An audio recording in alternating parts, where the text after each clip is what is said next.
Tiba Al-Ali was born in the year 2000 in Al-Diwaniyah, a city in Iraq's Al-Qisiyah Governorate.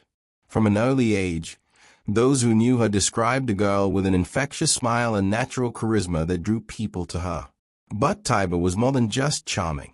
She was curious, intelligent, and possessed a fierce independence that would both define her life and ultimately seal her fate.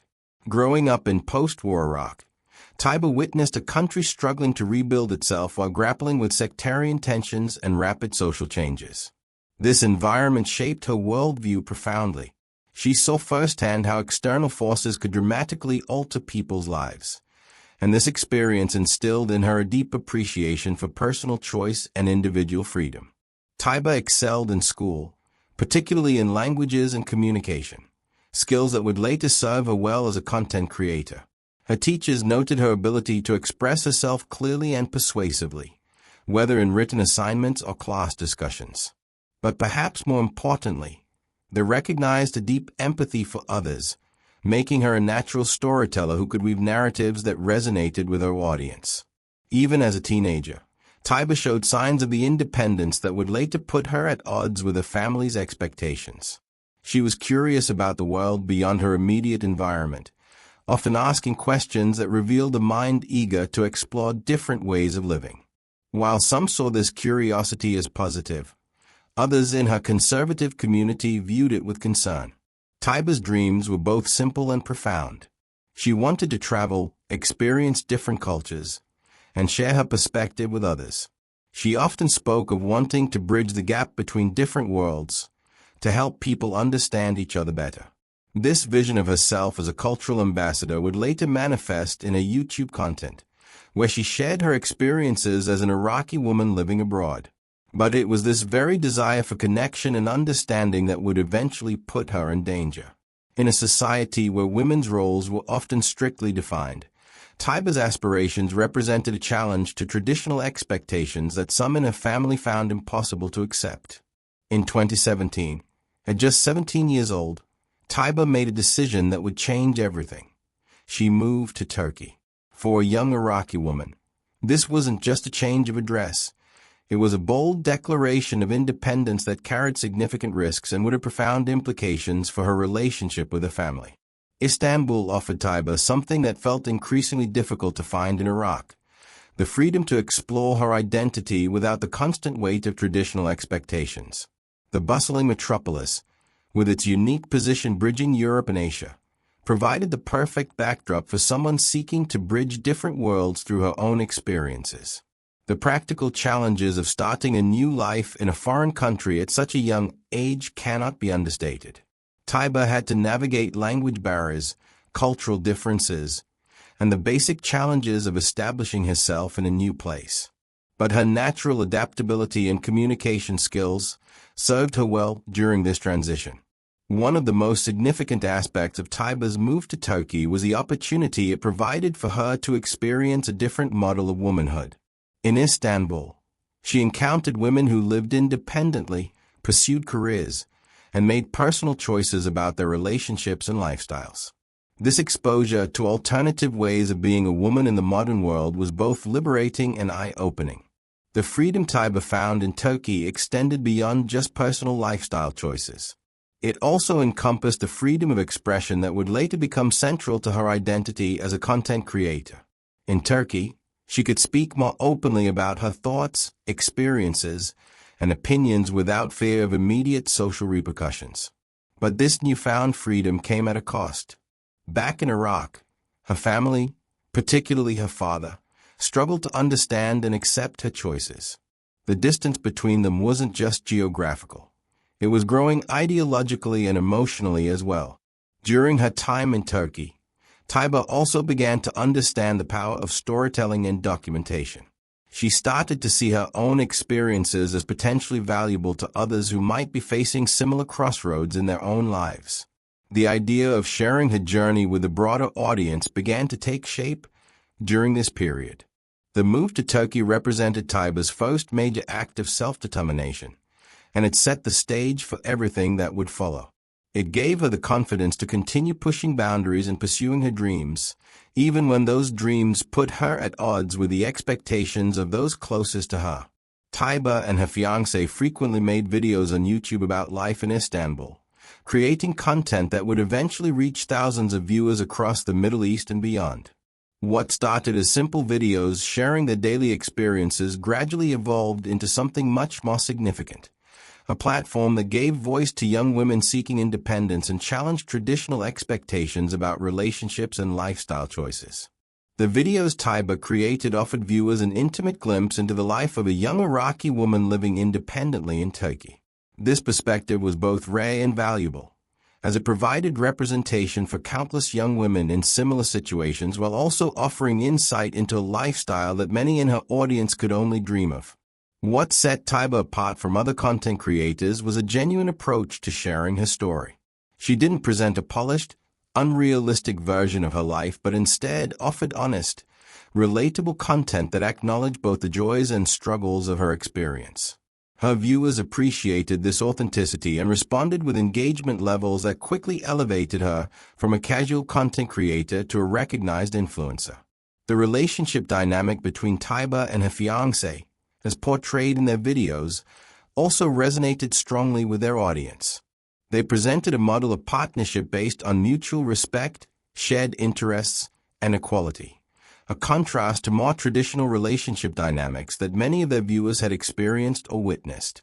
As Tiba's following grew, so did her influence and the responsibility she felt toward her audience. Her videos started to include more explicit discussions about women's rights, personal autonomy, and the importance of following one's dreams despite societal pressure. These themes struck a chord with viewers who saw in Tiba a brave voice speaking truths they had perhaps been afraid to voice themselves. The comment sections of Tiba's videos became spaces for meaningful dialogue about issues that were often difficult to discuss in other contexts. Young women from across the Middle East and beyond shared their own experiences, sought advice, and found community with others facing similar challenges. Tiba actively engaged with her audience, responding to comments and incorporating viewer questions and suggestions into her content. Tiba's success on YouTube also brought financial independence, which further reinforced her ability to live life on her own terms. The income from her content creation allowed her to maintain her lifestyle in Turkey without depending on family support, a fact that was both practically important and symbolically significant. However, Tiba's growing fame also brought increased scrutiny and criticism from more conservative elements within her community and beyond. As her videos reached larger audiences, they also reached people who strongly disagreed with her lifestyle choices and the messages she was promoting. The negative feedback and criticism were painful, but Tiba remained committed to her authentic voice and continued to create content that reflected her genuine experiences and beliefs. She understood that her platform represented more than just personal expression. It was a space for cultural exchange and understanding that helped bridge gaps between different communities. But back home in Iraq, her family was watching too, and they weren't pleased with what they saw. Her father objected to her living in Turkey, but this disapproval extended far beyond simple parental concern for a daughter living abroad. The conflict represented a fundamental clash between traditional expectations and modern aspirations, between collective family honor and individual autonomy, between the life Tiba was building for herself and the life her family believed she should be living. To understand this conflict, we need to examine the cultural context. In traditional Iraqi society, family honor is closely tied to the behavior of female family members, and women's choices are often seen as reflective of the entire family's standing in the community. Tiba's decision to live independently with her fiancé, to share intimate details of her life online, and to openly discuss topics that some considered inappropriate for unmarried women created what her family perceived as a threat to their reputation and social standing. From her family's perspective, Tiba's lifestyle represented a rejection of the values and traditions that had guided their community for generations. Her father, in particular, struggled to understand how his daughter could seemingly abandon the cultural framework that had provided structure and meaning to his own life. The arguments between Tiba and her family were not simple disagreements about lifestyle choices, but deeply emotional conflicts about identity, belonging, and loyalty. Phone calls that had once been sources of connection became battlegrounds where fundamental differences in worldview were aired and re-aired without resolution. The pressure on Tiba's family from their community was intense and multifaceted. Neighbors, friends, and extended family members made comments and asked questions that reinforced the family's sense that the daughter's choices were reflecting poorly on them. In a society where social cohesion and conformity to traditional values are highly prized, standing out for the wrong reasons can have serious social and economic consequences for an entire family unit. Tiba's mother found herself caught between her love for her daughter and her loyalty to her husband and their cultural community. The emotional toll of this conflict was evident in the increasingly desperate tone of family communications, as different family members tried various approaches to convince Tiba to change course. The cultural pressures extended beyond just immediate family to include religious and community leaders who weighed in on the situation. These authority figures reinforced the family's belief that Tiba's behavior was not just personally misguided, but morally wrong and culturally destructive. For Tiba, the family conflict was deeply painful because it forced her to choose between two things she valued: her love for her family and her commitment to living authentically. She struggled with guilt over the pain her choices were causing her parents, while simultaneously feeling frustrated by their inability to understand or support her decisions. The generational aspect of this conflict was particularly pronounced. Tiba represented a generation of young people who had grown up with access to global media and different models of living, while her parents' worldview had been shaped by more traditional and localized influences. As the conflict intensified, both sides became more entrenched in their positions. This escalation created a dynamic where compromise became increasingly difficult and the stakes of the conflict continued to rise. The stage was being set for confrontation that would have tragic consequences. She visited her family in the central Iraqi city of Al-Diwania, Al-Qisiyah Governorate, in 2023, a decision that would prove to be fatal. The choice to return home was complex, driven by a combination of factors that reflected both Tiba's deep love for her family and the mounting pressure she felt to address the ongoing conflict. The decision to visit Iraq was not made lightly. Tiba had been away for several years, building a life and career that fulfilled her personal aspirations while creating increasing distance from her family both geographically and emotionally. Despite her commitment to her independent lifestyle, Tiba remained deeply connected to her family and struggled with the pain that her choices were causing them. Leading up to her decision to return, there had been numerous conversations and attempts at reconciliation. Family members had reached out through various channels, expressing their desire to see her and their hope that face-to-face conversation might help resolve some of the ongoing conflicts. The anticipation surrounding her return was intense on all sides. For her family, the visit represented an opportunity to reconnect with their daughter and potentially persuade her to reconsider some of her life choices. They may have hoped that being back in familiar surroundings would remind Tiba of the values and connections that had shaped her early life. For Tiba, the return represented both an opportunity and a risk. She hoped that by demonstrating her continued love and respect for her family, she might be able to help them understand and accept her choices. She may have believed that seeing her happiness and success firsthand would convince them that her lifestyle was valid. The social context of her return was also complex.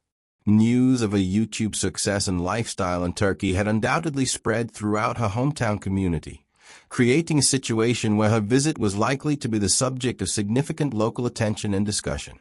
Tiba's fiancé and friends in Turkey may have had concerns about her decision to visit Iraq, given the ongoing family tensions. However, Tiba's strong desire to maintain family connections and her optimism about the possibility of reconciliation may have outweighed these concerns. When Tiba arrived in Al-Diwania, she was entering a space where past and present, tradition and modernity, family loyalty and personal autonomy would all collide in ways that would ultimately prove tragic. Her return represented a final attempt to bridge two worlds that had grown increasingly incompatible. Unfortunately, as we'll see, this attempt at reconciliation would fail in the most devastating way possible. The days leading up to the tragedy were marked by mounting tension and increasingly desperate attempts at resolution on all sides. Despite attempts by police to mediate a dispute between her and her family, the fundamental conflicts that had brought Tiba back to Iraq proved resistant to easy solutions. The involvement of law enforcement in what was ostensibly a family matter indicates the serious nature of the disputes that were occurring and the recognition by various parties that the situation was escalating beyond normal family disagreements. In Iraqi cultural context, where family matters are typically handled privately, the fact that police were brought in suggests that someone recognized the potential for violence. During these final days, the conversations between Tiba and her family would have been charged with years of accumulated frustration, disappointment, and misunderstanding. Her father's objections to her lifestyle were not merely preferences but deeply held beliefs about proper behavior, family honor, and cultural preservation. An Iraqi NGO shared disturbing voice recordings that Tiba Al-Ali reportedly sent to friends the night before she was killed, providing chilling evidence of the fear and desperation Tiba was experiencing in her final hours. These recordings offer a glimpse into the psychological state of a young woman who found herself trapped between her love for her family and a growing awareness that her safety might be at risk. The fact that she reached out to friends suggests that she was seeking support and possibly assistance, recognizing that her situation was becoming increasingly precarious. The content and tone of these final communications would have reflected Tiba's growing realization that the reconciliation she had hoped for was not going to materialize. Tiba's isolation during these final days cannot be overstated. She was physically separated from her support network in Turkey, surrounded by family members who disapproved of her choices, and increasingly aware that her situation was becoming dangerous. The psychological toll of this isolation would have created tremendous stress and anxiety. The conversations and arguments during this period likely covered the same ground repeatedly, with each side becoming more entrenched in their positions as hopes for compromise faded. The community context would have added additional pressure, as neighbors and extended family members were likely aware of the ongoing conflicts. As the hours passed and positions became more entrenched, the possibility of a peaceful resolution continued to diminish. The intervention of police suggests that someone recognized the potential for violence, but the cultural and familial complexities of the situation may have made effective intervention extremely difficult. The tragedy that was approaching represented the failure of all attempts at dialogue, mediation, and reconciliation. Despite everyone's awareness that the situation was dangerous, no one was able to prevent what came next. I want to warn our viewers that this next section contains details about violence that some may find disturbing. We'll handle this respectfully while acknowledging the reality of what happened. On the 31st of January, she was strangled at night while sleeping, ending a life that had been dedicated to bridging cultures and inspiring others to pursue their dreams. The tragic events of that January night represent the devastating culmination of months of family conflict and the failure of all attempts to find a peaceful resolution. The attack occurred while Tiba was in her most vulnerable state, sleeping in what should have been the safety of her family home. This detail adds a particularly tragic dimension to an already heartbreaking story, as it emphasizes the complete breakdown of the protective bonds that traditionally exist within families. The fact that Tiba was sleeping when the attack occurred means that she had no opportunity to defend herself or attempt to escape. She had returned to her family home seeking reconciliation and had gone to sleep believing herself to be safe under her father's roof, making the attack a profound violation of both familial bonds and basic human trust. The method of the attack represents an intimate and personal form of violence that required sustained physical contact and intention. This was not a crime of sudden passion, but rather a deliberate act that would have required several minutes to complete. The other family members present in the house during this time would have been faced with an unimaginable situation. The sounds and duration of the attack would likely have alerted others to what was happening, creating a scenario where family members were forced to confront the reality of violence being perpetrated by their patriarch. The silence that surrounded Tiba during her final moments contrasts sharply with the vibrant voice she had shared with thousands of followers through her YouTube channel. The young woman who had used her voice to inspire and connect with others was silenced forever. The finality of this moment cannot be overstated. all of the conversations, arguments, mediation attempts, and hopes for reconciliation that had characterized the preceding days and months were rendered irrelevant by the events of this single night. The night everything changed for Tiba Al-Ali was also the night that changed everything for countless others who had been touched by her story, inspired by her courage, or simply entertained by her content. Her death would send shockwaves through online communities and activist networks, transforming her from a living advocate for women's rights into a symbol of the dangers faced by young women who dared to challenge traditional expectations. Her father, who objected to her living in Turkey, confessed to police that he was responsible for the murder, bringing a swift conclusion to any uncertainty about the perpetrator of this tragic crime. The confession represents a moment of brutal honesty that contrasts sharply with the months of denial and rationalization that had preceded the violence. The decision to confess rather than deny or attempt to cover up the crime suggests several possible psychological and practical factors. From a practical standpoint, the circumstances of the crime, occurring within the family home with potential witnesses present, may have made denial impossible or impractical. From a psychological perspective, the confession may have reflected a complex mix of emotions including guilt, relief, defiance, and resignation. For a man who believed his actions were justified by cultural and religious imperatives, the confession might have represented a form of taking responsibility that aligned with his understanding of honor and duty. The immediate aftermath of the confession would have been chaotic and emotionally devastating for the entire family. Law enforcement officials would have begun the formal process of documenting the crime and taking the father into custody, transforming the family home into an active crime scene. The confession also marked the beginning of the formal legal process that would ultimately determine the consequences for this crime. In the Iraqi legal system, with its complex relationship between traditional concepts of honor and modern legal frameworks, the father's admission of guilt would not necessarily guarantee severe punishment. The impact of the confession extended far beyond the immediate family to include Tiba's friends, followers, and the broader community that had been following her story. For those who had hoped against hope that she might have survived, the confession brought crushing finality to their hopes. The confession also had significant implications for the broader conversation about honor-based violence and family dynamics in traditional societies. By admitting his actions, Tiba's father became a face for this type of violence, personalizing what had previously been abstract statistics.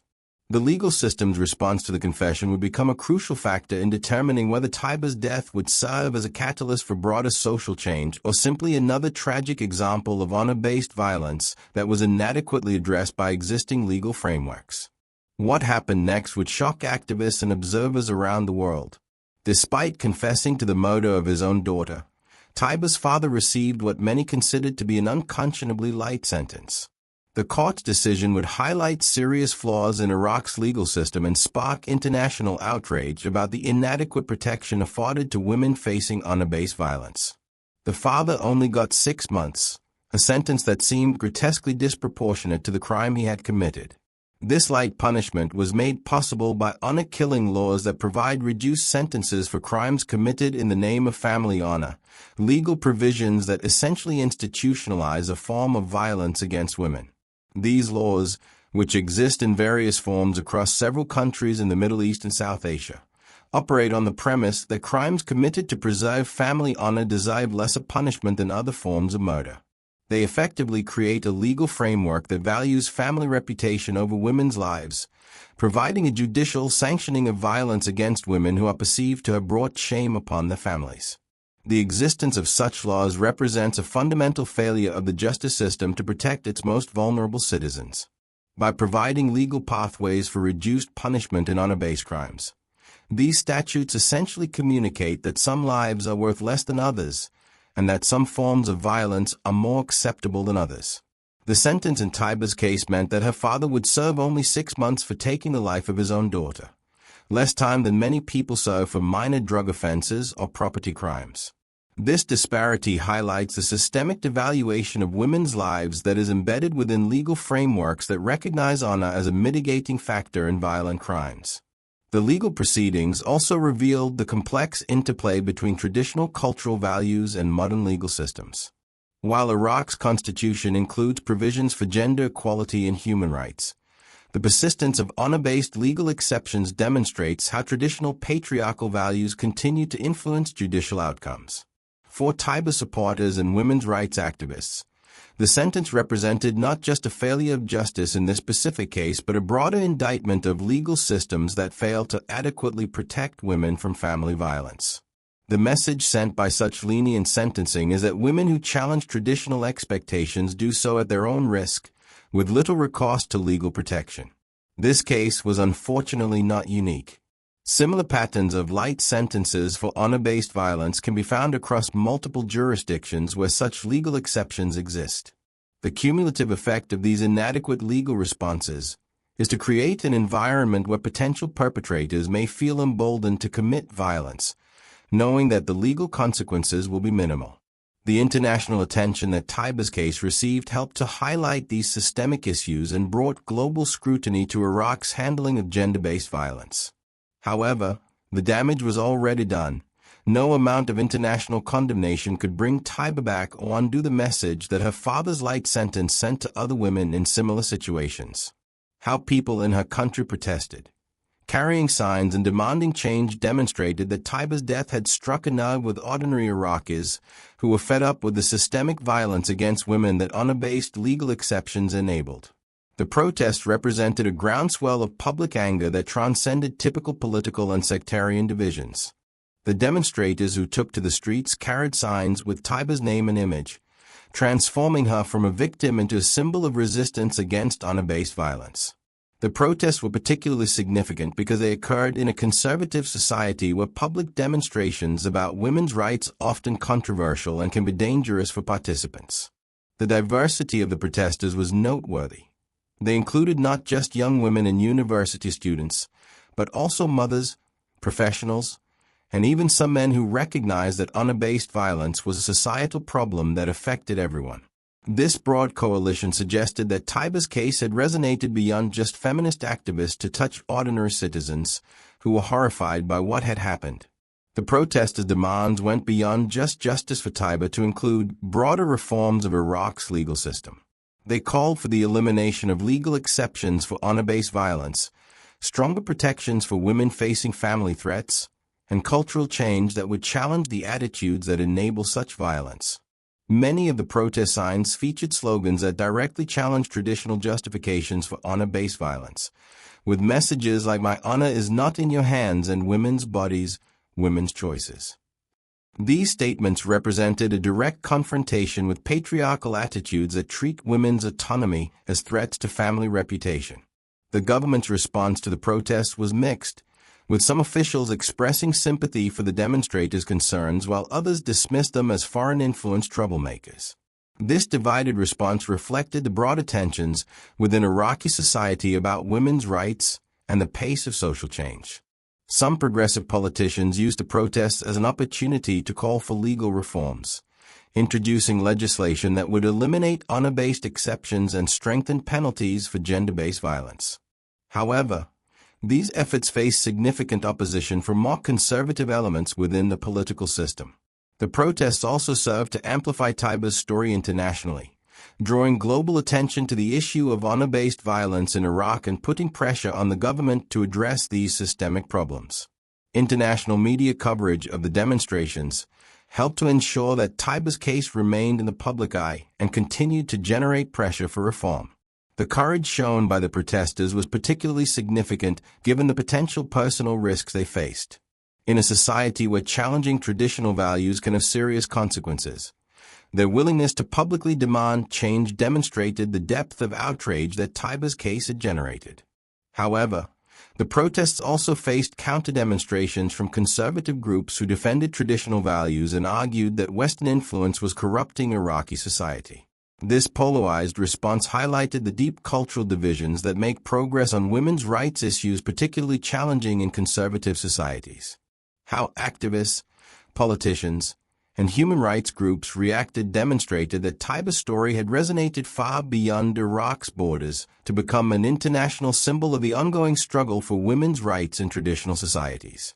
The global response, helped to ensure that her case remained in the spotlight and continued to generate pressure for systemic changes.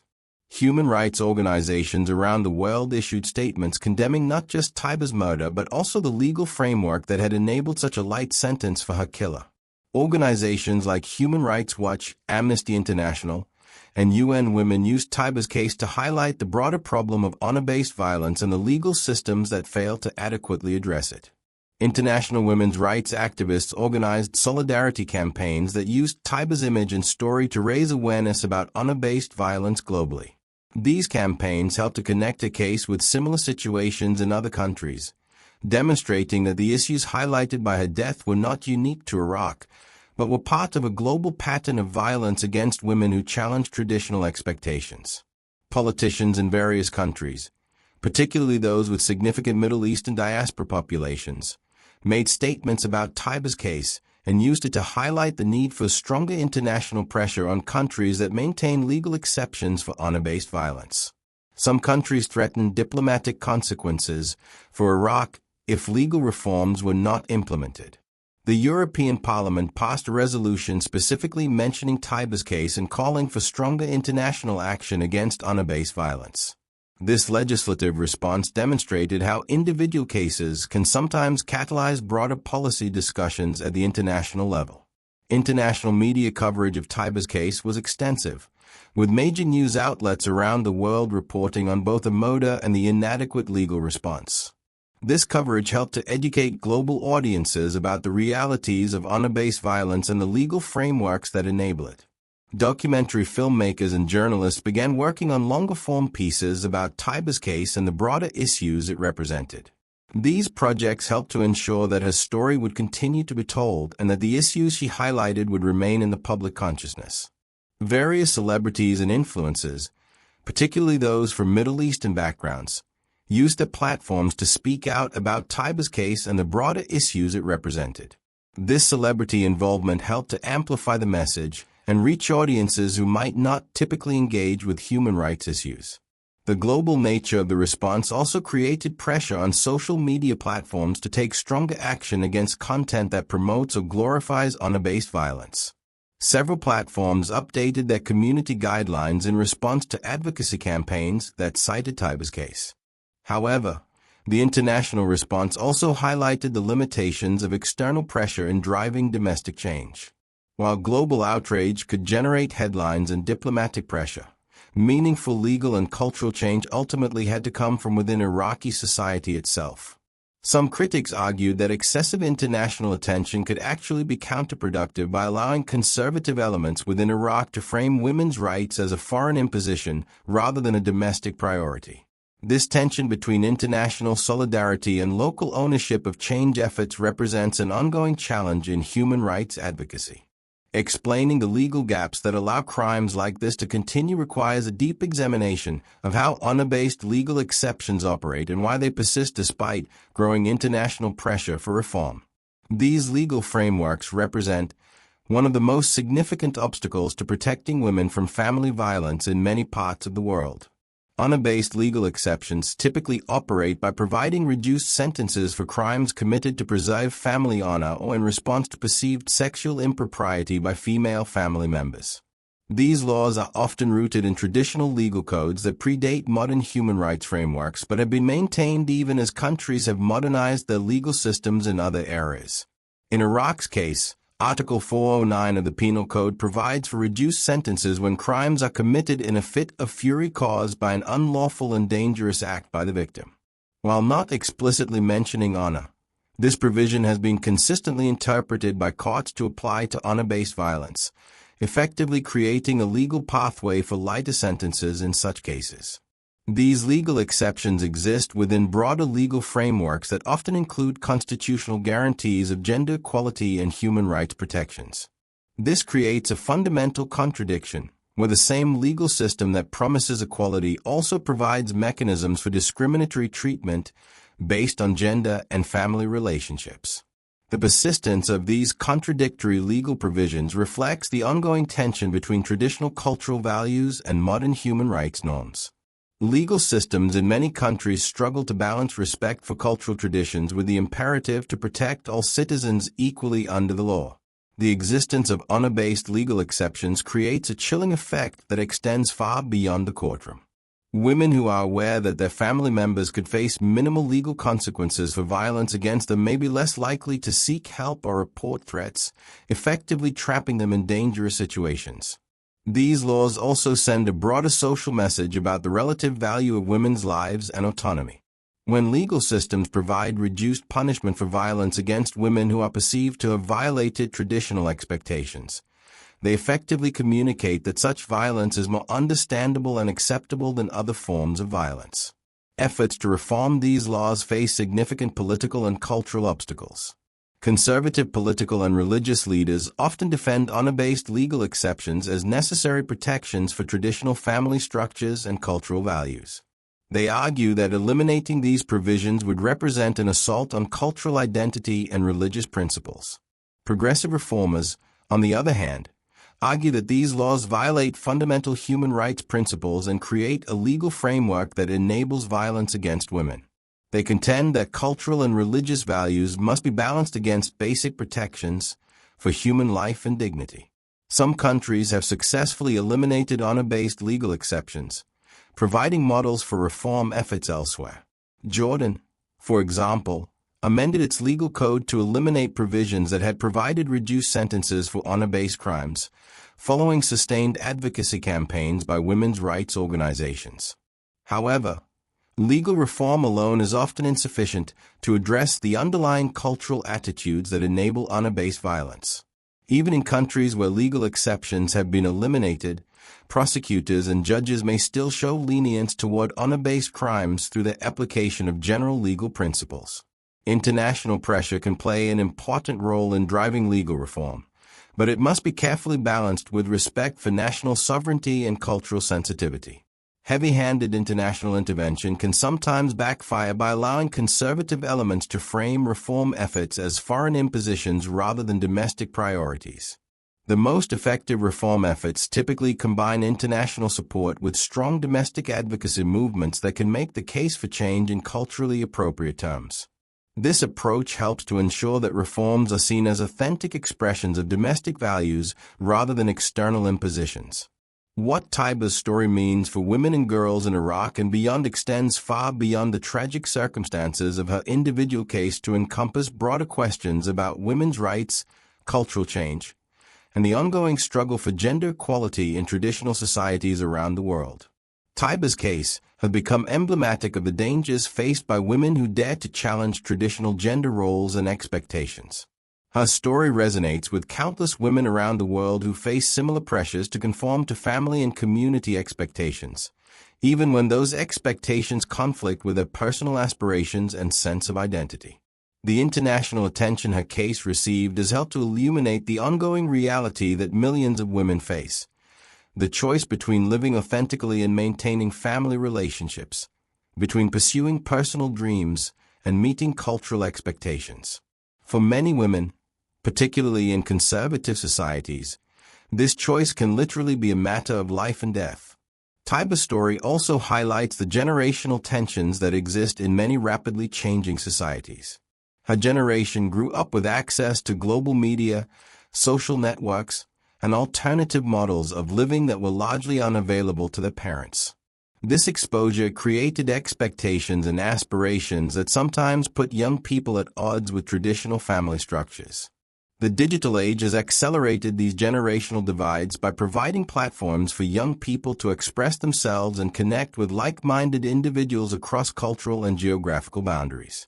While this connectivity can be empowering, it can also create conflicts when online personas and real-world family expectations collide. Social media platforms like YouTube have created new opportunities for women to share their stories, build audiences, and achieve financial independence outside of traditional family and community structures. However, these same platforms can also expose women to criticism and threats from those who disapprove of their choices. Tiba's success as a content creator demonstrated both the potential and the risks of social media for women seeking independence. Her platform allowed her to inspire and connect with thousands of other women, but it also made her a target for those who saw her lifestyle as threatening to traditional values. The economic independence that Tiba achieved through her content creation was symbolically significant because it challenged traditional models of female dependence on male family members. Her ability to support herself financially undermined arguments that women needed male protection and control for their own well-being. This economic dimension of women's liberation is often overlooked, but is crucial to understanding why some families react so strongly to women's independence. When women can support themselves financially, they have less incentive to accept restrictions on their autonomy, which can threaten traditional power structures within families and communities. Tiba's case has implications that extend far beyond Iraq to other countries where honor-based violence remains a significant problem. Her story has been cited by activists and policymakers in countries across the Middle East, South Asia, and even in diaspora communities in Western countries where such violence sometimes occurs. The global nature of modern communication means that cases like Tiba's can serve as catalysts for change across multiple countries and cultures. Her story has been used to advocate for legal reforms, support services for at-risk women, and educational campaigns about gender-based violence in various national contexts. Tiba's case has become a teaching tool in universities, human rights organizations, and advocacy groups around the world. Her story is used to illustrate the complex intersections between culture, law, technology, and gender relations in the modern world. Educational initiatives that use Tiba's case often focus on helping students understand the real-world consequences of discriminatory laws and cultural practices, as well as the importance of protecting individual rights even when they conflict with traditional values. Despite the international attention her case received, the fundamental challenges that led to Tiba's death remain largely unchanged. Women in Iraq and other countries with similar legal and cultural frameworks continue to face risks when they challenge traditional expectations, and legal systems continue to provide inadequate protection. The persistence of these challenges demonstrates the complexity of creating meaningful change in deeply rooted cultural and legal systems. While individual cases like Tiba's can generate awareness and pressure for reform, sustainable change requires long-term efforts across multiple dimensions of society. The lessons that emerge from Tiba Al-Ali's tragic story are both specific to her circumstances and broadly applicable to ongoing struggles for women's rights around the world. Her case provides insights into the challenges facing women who seek to balance respect for their cultural heritage with pursuit of personal autonomy and self-determination. One of the most critical lessons from Tiba's case is the urgent need for legal reform in countries that maintain honor-based exceptions to murder laws. These legal frameworks not only fail to protect women, but actively enable violence by signaling that some forms of gender-based violence are more acceptable than others. Legal reform efforts must be comprehensive, addressing not just the specific provisions that allow reduced sentences for honor-based crimes, but also the broader cultural and institutional factors that enable such laws to persist. This includes training for judges, prosecutors, and law enforcement officials on gender-based violence and human rights principles. Tiba's case also highlights the importance of community support systems for women facing family pressure and potential violence. The isolation she experienced in her final days demonstrates how crucial it is for at-risk women to have access to support networks, safe spaces, and protective services. Community-based organizations that work with women facing similar challenges can learn from Tiba's case about the warning signs of escalating family conflict and the importance of safety planning for women who are considering returning to potentially dangerous family situations. The role of social media and digital platforms in Tiba's story also provides important lessons about the opportunities and risks that technology creates for women seeking independence. While digital platforms can provide economic opportunities and community connections, they can also expose women to increased scrutiny and potential threats. Digital literacy programs for women should include components about online safety, privacy protection, and risk assessment, helping women to navigate the complex dynamics between online self-expression and personal security. Tiba's case demonstrates the critical importance of engaging men and boys in efforts to combat honor-based violence and promote gender equality. Sustainable change requires not just protecting women from violence, but also changing the attitudes and behaviors that enable such violence in the first place. Programs that work with men and boys to challenge traditional gender norms and promote healthy, respectful relationships are essential components of comprehensive approaches to preventing gender-based violence.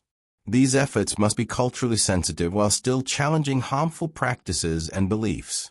The international response to Tiba's case demonstrates both the power and the limitations of global solidarity in advancing women's rights.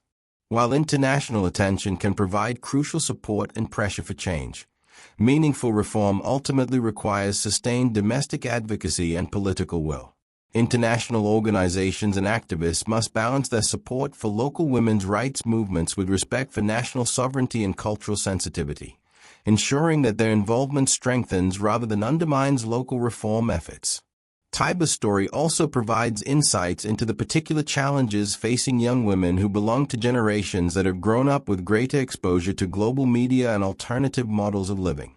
Educational and support programs must address the specific needs of these women, while also working to bridge generational divides within families and communities.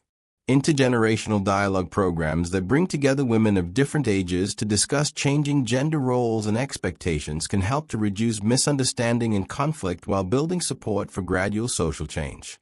Perhaps most importantly, Tiba's case highlights the need for prevention strategies that address the root causes of honor-based violence rather than simply responding to its consequences.